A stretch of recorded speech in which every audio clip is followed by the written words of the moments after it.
the mic. Get on the mic. Just get on the mic. Get on the mic, Mike.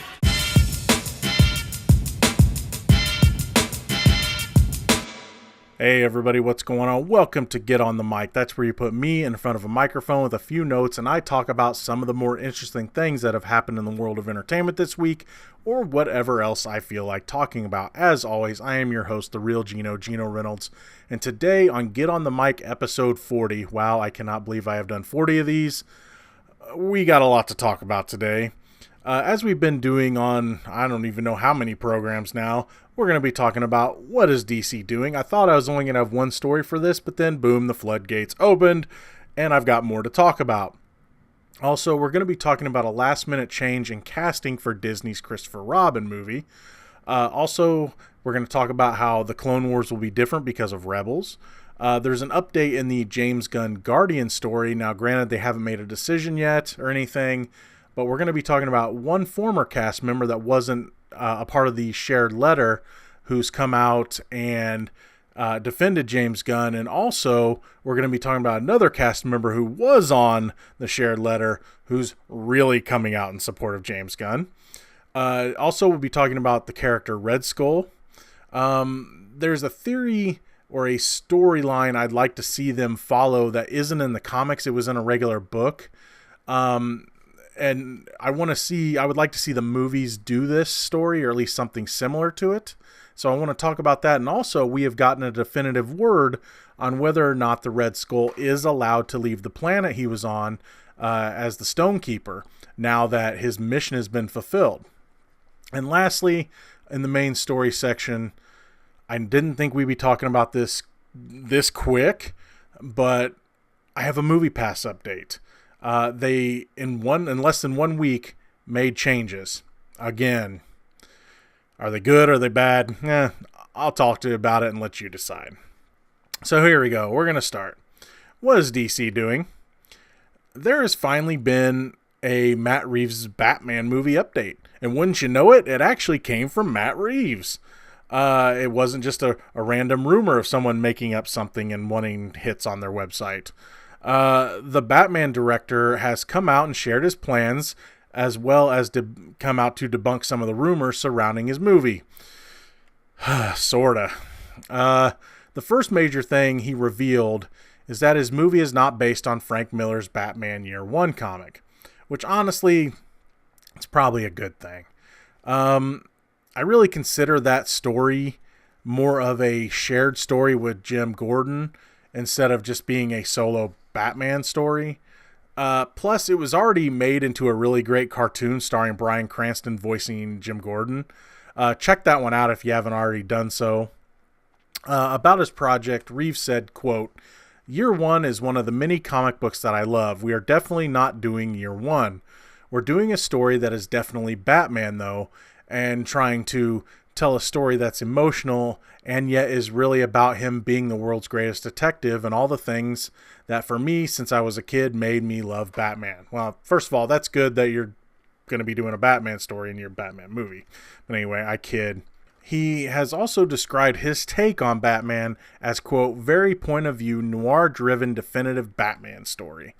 When asked if Ben Affleck is still involved or not, of course he didn't give a definitive answer. He did say that he is talking to Affleck, and Reeves has also insisted that the movie does take place in the DCEU. So, at least it seems that they are not going to be telling yet another Batman origin story, which is a very good thing. Hopefully, we'll start to find out more facts about this movie soon, so that way we can move on to some other rumors. Come on, Affleck. I've been saying this for a while. Crap or get off the bat pot. Next story. What is DC doing? While there really isn't any details as of yet, DC has begun development of a Supergirl movie. While it is unclear if Superman will be appearing in this movie, it is almost a given if they are wanting to set up a proper super universe, I guess we can call it. I have this feeling that this is going to be the Warner Brothers plan. They will try to set up as many heroes in their own little world for a while, with maybe another hero making a crossover appearance every now and then. After they have been able to establish some of their heroes, the time will be right to bring them together again and it not feel rushed, a la Justice League.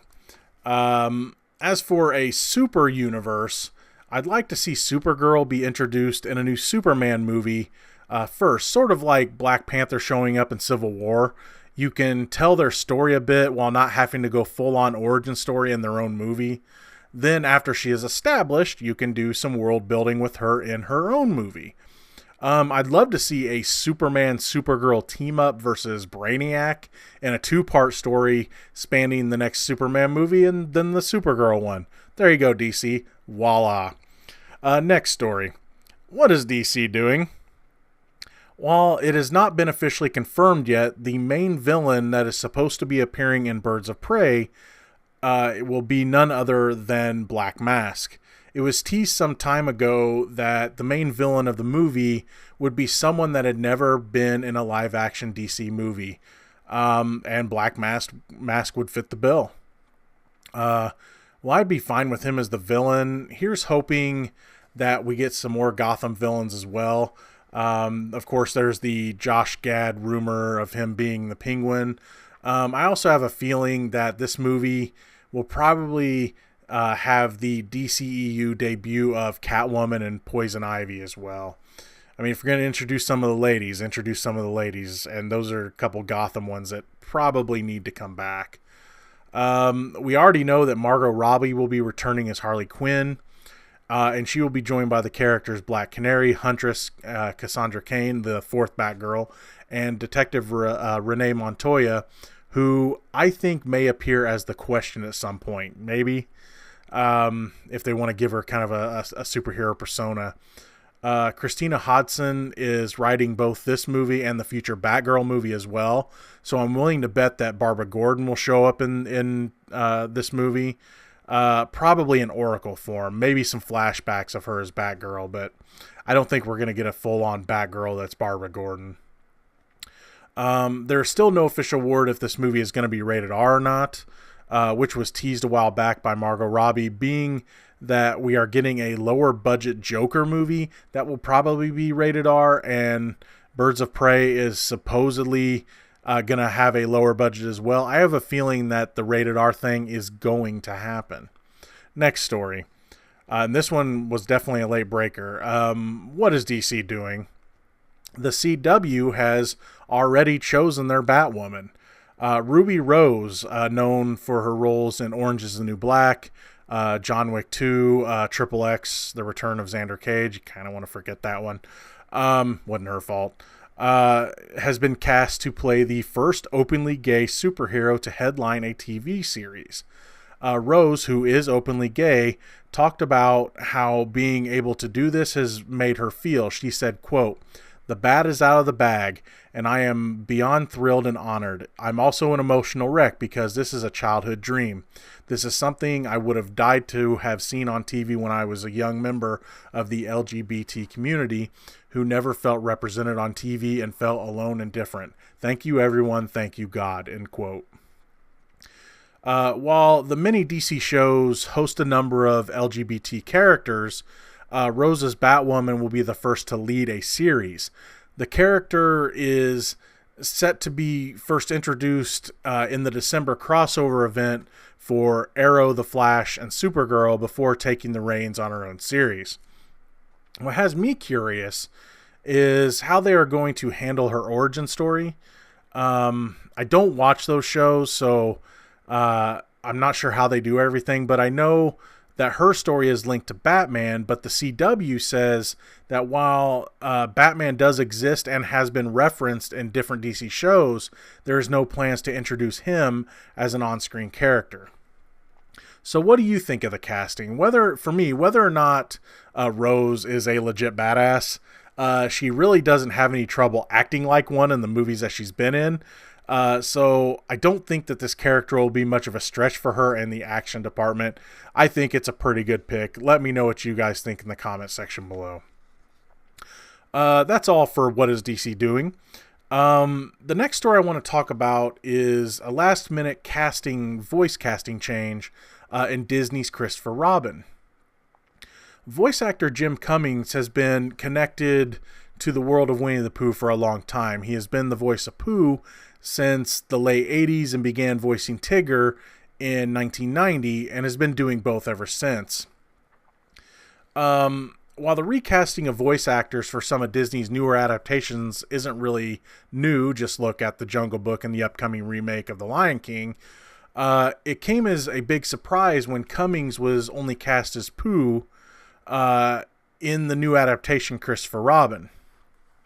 Actor Chris O'Dowd was hired to voice everyone's favorite bouncy tiger toy, but he was dropped at the last minute and replaced by Cummings. Cummings has now come out and shed some light on the whole situation. He said, quote, "It was a surprise not playing Tigger. It took some wind out of my sails, but you know, like the song says, put one foot in front of the other foot. That's all you can do anyway." I guess what you would say, it was an interpretation. It seemed to me, because my 13-year-old and I saw it, and she didn't know what to make of it, referring to O'Dowd's voiceover work. So it seems that while he was rolling with the punches of not playing the part, he didn't really know what to think of the performance. He then revealed in an interview why he thought they decided to replace O'Dowd's performance. Quote, I think what happened was you just get used to a sound, a voice, an attitude, and in this case, it was decades old. You know, they were used to me for forever. I think they just said, well, gosh, it's such a wonderful project. Maybe we don't want to introduce such a radically new wrinkle. Maybe we just go back with something that everybody's going to grab onto and something that they've heard. Next thing I know, I was looping in the Tigger lines, and I hope it worked, end quote. For me, while I would have liked to hear O'Dowd in the role, I can kind of see Cummings' point. In my review, I talked about how Piglet just didn't sound right. So I wonder if I would have felt the same way about Tigger being so different. That, of course, makes me wonder about Disney's future projects, The Lion King especially. That is my favorite animated Disney movie. And I love that movie's voice cast. While I really like who they have picked to play the parts, I still have to wonder if they will live up to my high expectations of that movie. I do think they were smart in getting James Earl Jones to come back as Mufasa, though, because if they're gonna, just like with Winnie the Pooh and Christopher Robin, you want to have some connection to what people are used to. And if you were gonna pick one, granted, I would have picked Scar because I love me some Scar and I love Jeremy Irons in that. Of course, they're gonna go with Mufasa because he's probably the most iconic voice from The Lion King. The next story I want to talk about is how the Clone Wars will be different because of Rebels. We've talked about the return of Star Wars The Clone Wars here on this program. One thing that I've been wondering since the announcement is how Rebels was going to affect the Clone Wars, being that they share some important characters.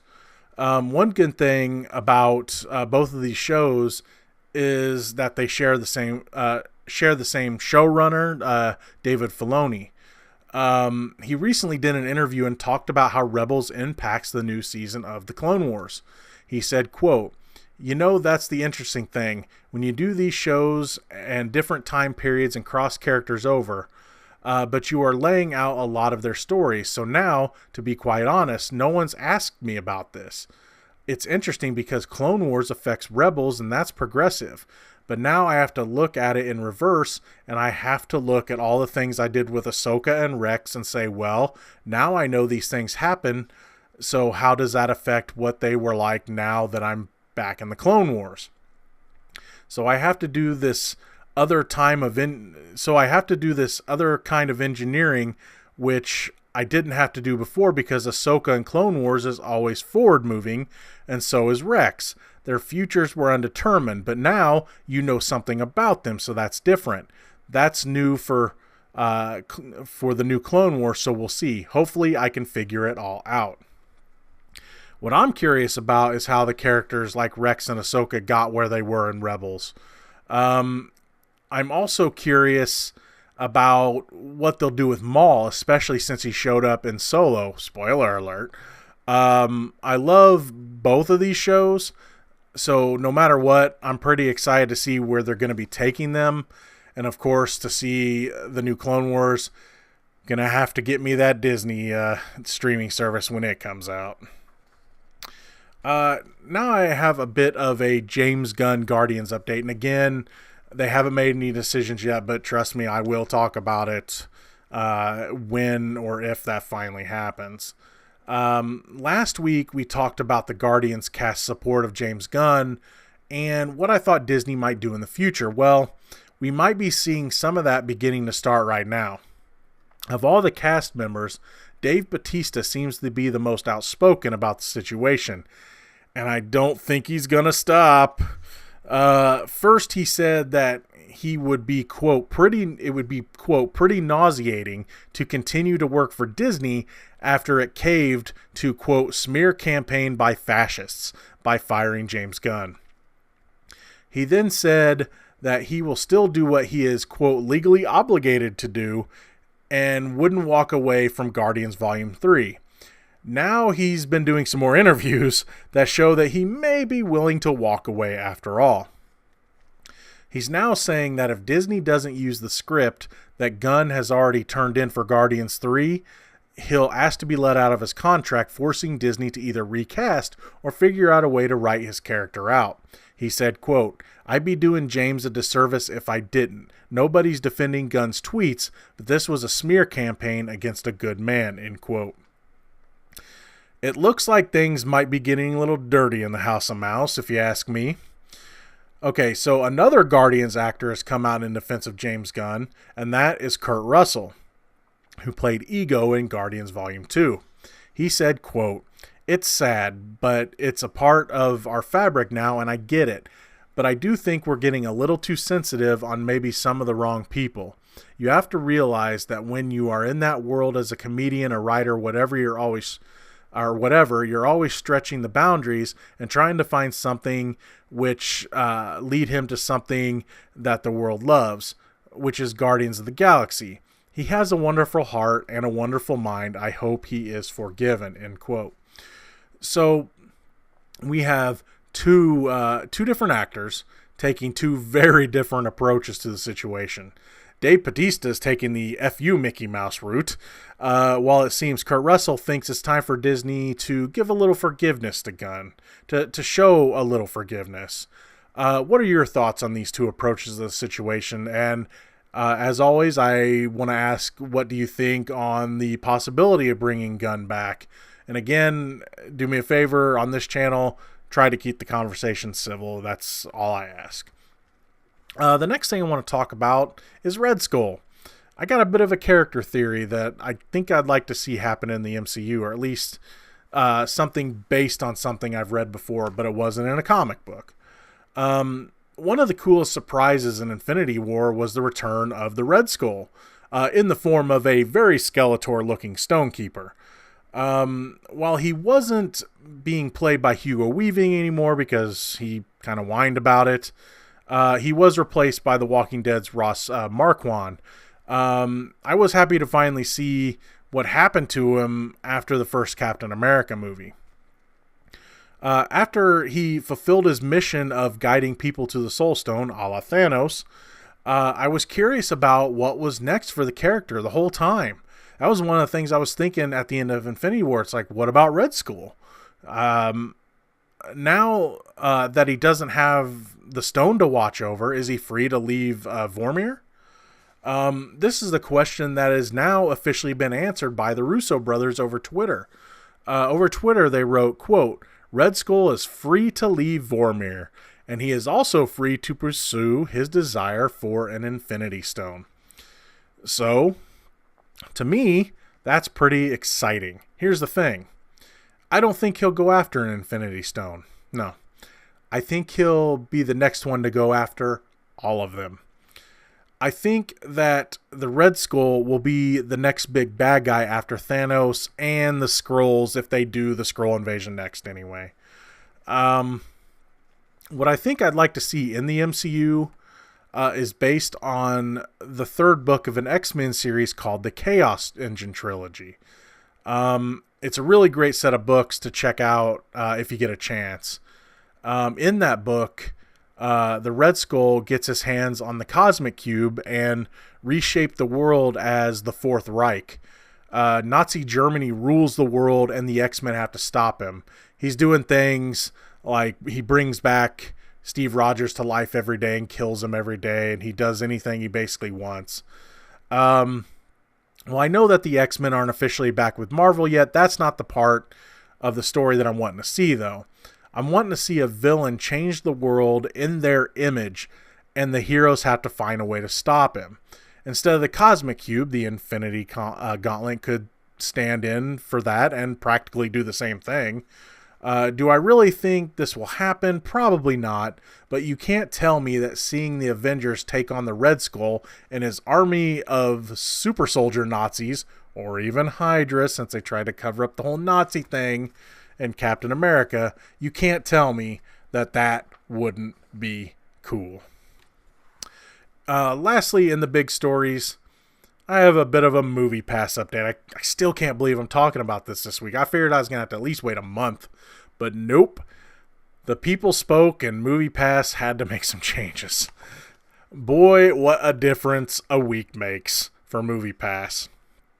Just last week, we were talking about the changes that they've made and how I thought that it was going to be really bad for their business.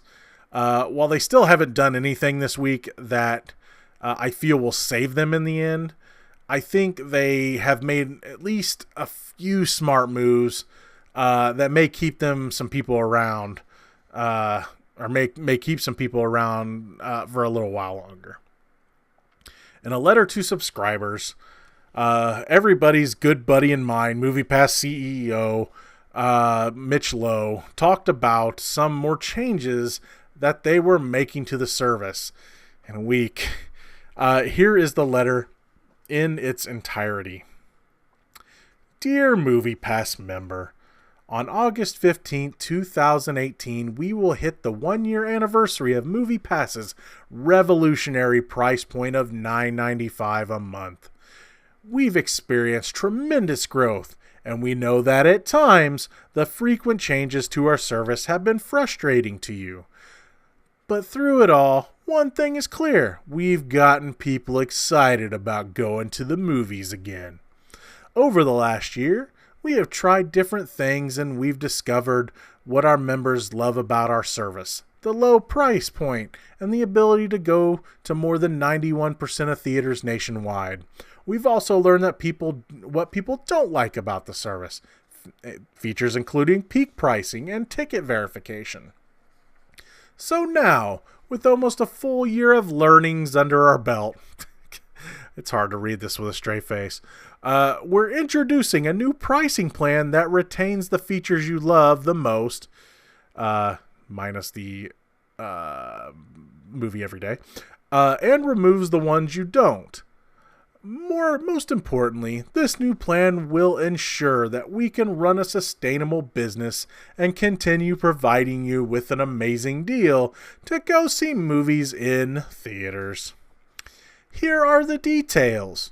Under our new plan, MoviePass members will be able to see up to 3 standard movies a month for $9.95 and be given up to a $5 discount to any additional movie tickets purchased.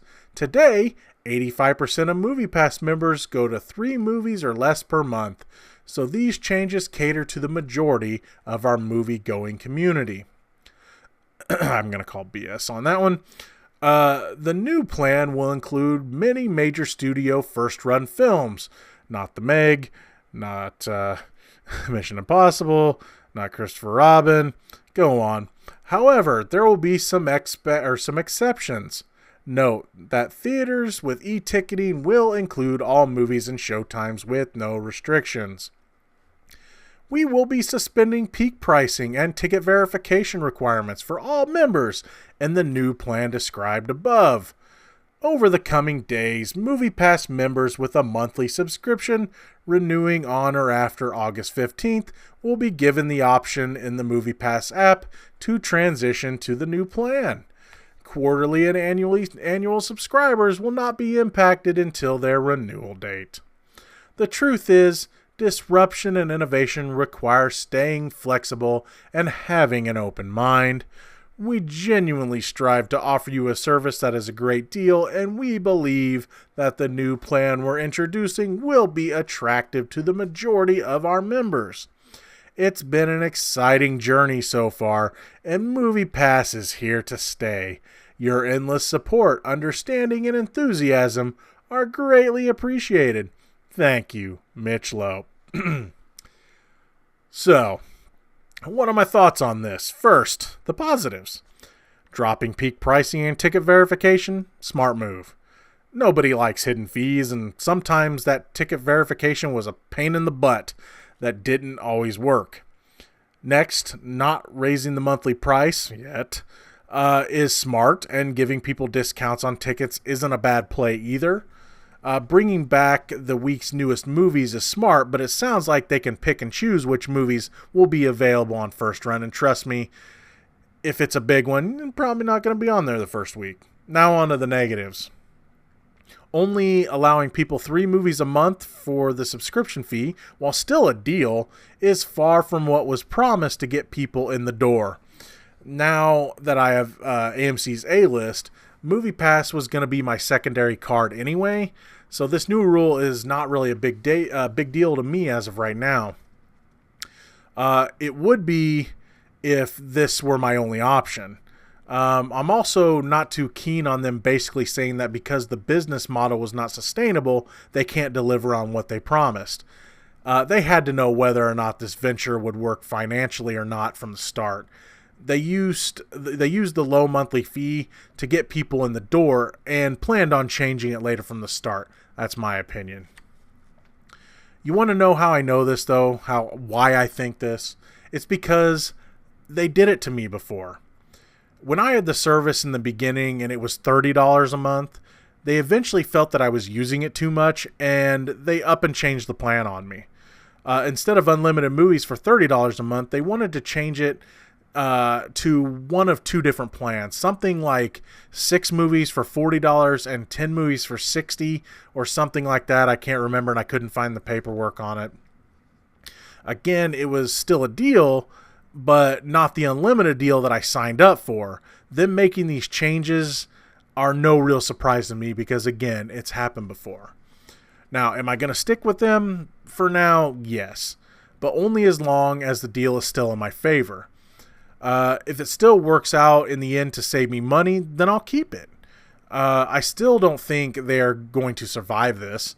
If you've read a lot of the comments on social media towards the company like I have, you'll see that most of their subscribers are not as forgiving as I am, though. One thing I find funny to do is go to Twitter, and anytime they post one of their stupid posts they do where it's, they'll put up a picture of a movie and Photoshop in a MoviePass card and it'll make some dumb comment. I always try to guess what the snide comment is going to be based on the rules they've set. It's just kind of a fun game I like to play. All right, on to quick hits. With House of Cards ending, Michael Kelly has signed on to join Amazon's Jack Ryan series for Season 2. Kelly will play Mike November, a smart, seasoned career field officer in the CIA who works with both Jack Ryan and Jim Greer across the new season. The first season is set to appear on Amazon August 31st. Rebecca Ferguson has joined Chris Hemsworth and Tessa Thompson in the new Men in Black spinoff reboot thing. Information on her role has been kept under wraps for now. Also joining the movie is Emma Thompson, Liam Neeson, and Kumail Nanjiani. Whether or not there will be an appearance from either Will Smith or Tommy Lee Jones is also being kept a secret as well. By the way, Sony, whatever happened to that Men in Black 21 Jump Street mashup movie that they were talking about making? There is new information about the Die Hard Year One movie from director Len Wiseman. Apparently, this will not only serve as a prequel to the series, but a sequel as well. The movie will be looking back to die-hard hero John McClane's early days as a police officer in 1979, and it will also feature a story set in the present. He has also teased a possible return of Bonnie Bedelia, who played McClane's wife in the original movie. Jane Fonda confirmed this week that a 9 to 5 sequel is moving forward, which will also be bringing back Dolly Parton and Lily Tomlin. Not much is known about the project, but it is said to follow up on the events of the first movie, where the central trio went to war with their brutish bigot of a boss, played by Dabney Coleman, eventually ousting him. Chris Rock is set to join Fargo in Season 4, playing a mob boss. The season is set in the 1950s, and Rock will be playing the head of a crime syndicate based in Kansas City. There is a Facts of Life reboot in the works, news which came out just a couple of days before one of the original show's cast members, Mrs. Garrett herself, Charlotte Rae, passed away. Edward James Olmos' character has been cut from the Predator movie because it was already 45 minutes too long. He was set to play a 4-star general, but apparently his character wasn't too important to the story, so out he goes. Netflix has purchased movie rights and is developing an adaptation of George Orwell's iconic novel Animal Farm. Andy Serkis is set to direct and produce the movie. This comes after Netflix also bought Serkis's other movie, Mowgli, 3 months before it was set to be released in theaters. If I had my guess, along with directing and producing, I think Serkis will be mocapping the part of Old Major and also probably be playing Mr. Jones. I really like that book. I'm actually looking forward to that movie. The Minecraft movie has been delayed because director Rob McElhaney has left the project. When asked to confirm this, he stated, quote, "Nope, that is not happening," end quote. He is being replaced by Aaron and Adam Nee, who wrote and directed the indie film Band of Robbers, which isn't a terrible movie. Space Jam 2 has a new director after Justin Lin left the project. Terrence Nance is in talks to direct LeBron James in the sequel. By the way, is it no surprise now why LeBron signed with the Lakers? The Halloween series producer Malik Akkad has said that he'd like for William Shatner to show up in a cameo for an installment of the franchise. I'm honestly surprised that this hasn't happened already, given that the mask worn by Michael Myers is a cheap $2 Kirk mask painted white that became instantly iconic.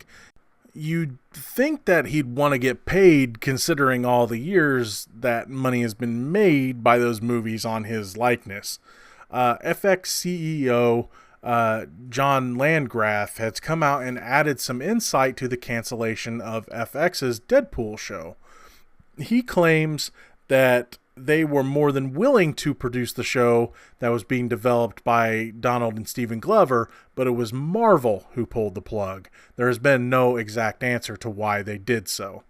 Robert Redford has come out and stated that he will be retiring from acting after his performance in The Old Man and the Gun.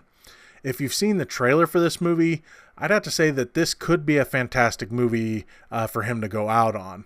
While he did say he was retiring from acting, it is uncertain if this means he will retire from directing as well. The character of Captain Jean-Luc Picard, the best captain in my opinion, is returning to the world of Star Trek, and not in some lame-ass prequel or something like that. No, the man, the myth, the legend, Patrick Stewart will be returning to play the role in an all-new CBS All Access series. It will be set 20 years after Star Trek The Next Generation.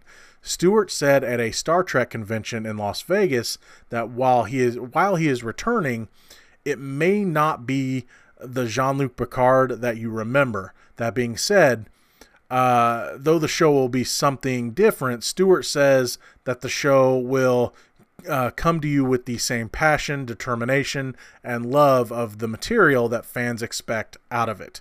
If you want to hear the announcement in its entirety from Stewart himself, I'm going to put a link to it in the comments section below. Ben Mendelsohn's role in Captain Marvel may have been revealed. While the details are slim, it is said that he could be playing a Skrull general. Some have even stated that he is playing the Super Skrull, but I don't think that this is going to be the case. Some have also thought that he'll be playing Dorek the Seventh, the Emperor of the Skrull Empire, but again, nothing has been confirmed. I'm just happy he's in the movie. He's awesome. Just 1 month before it was set to be released, Johnny Depp's City of Lies has been pulled from the release schedule. There has been no official statement to why this happened, but many are guessing that Depp's recent troubles and awkward appearance at San Diego Comic-Con might have something to do with it. I'm curious to see if his involvement in the new Fantastic Beasts movie will have any effect on that movie's box office, but I'm willing to bet not. Henry Cavill has said that he is interested in playing Geralt in Netflix's The Witcher series, based on the popular game franchise. Cavill, who is an avid gamer, revealed some years back that he ignored a call from Zack Snyder because he was too busy playing World of Warcraft. That call, by the way, was the one in which Snyder was letting Cavill know that he was going to be Superman. Cavill said in an interview that he is a huge fan of The Witcher 3 as well as the books that the series is based on. Okay, so for this next story, I have to channel my inner Jeffrey Dean Morgan, so here we go. Well, holy shit, Rick. Tekken 7 has found itself a new challenger. The Walking Dead's Negan will be available to play in the new season of the game. My only question is, will he have a finisher where he can turn someone's head into hamburger Glenn style? Oh, sorry, too soon, Maggie? I've been hearing all sorts of theories about Thanos' snap of his fingers being the answer of all of the fix Marvel problems. Want to bring back the X-Men? Fantastic Four? Dead characters? Etc.? I have to say that as good as Infinity War was, I am really hopeful that Marvel will be way more creative and not use this too easy fix of an option when it comes to fixing things in the MCU. Ben Schwartz, who voices Dewey Duck on the new DuckTales and Leonardo on the new Rise of the Teenage Mutant Ninja Turtles, has been cast to voice Sonic the Hedgehog in the live-action hybrid movie of the same name. If Sonic is going to be the sarcastic hero that he usually is in the animated cartoons and everything, I can see why they cast Schwartz in the role. Listening to his performance as Leo in the new TMNT show, I can hear him being Sonic. That being said, what is poor Jaleel White going to do now? The Oscar Awards are going to be making some big changes next year thanks to abysmal ratings. The show is going to be cut to 3 hours instead of the usual 4. Not all awards are going to be televised, and a new category called Outstanding Achievement in Popular Film is going to be created. While the details are slim, this award is expected to bring the bigger blockbuster movies into award contention. I guess Thanos might get himself a shiny new gold statue to go along with that golden Infinity Gauntlet, huh? All right, I've got to draw in the sarcasm for this next story. Since the movie did so well, apparently there is a Baywatch TV reboot in the works. Or at least it's being discussed for some reason. Sons of Anarchy fans should be excited because Katie Sagal will be appearing in the season premiere of the spin-off show Mayans MC. She will be returning as Gemma, or I guess it's Gemma. I didn't watch the show, I apologize, in a flashback episode set 8 years in the past. There's also rumors that other characters from the hit show could be making an appearance in the new one as well, but nobody other than Seagal has been confirmed. Didn't we just talk about some casting news for this movie last week?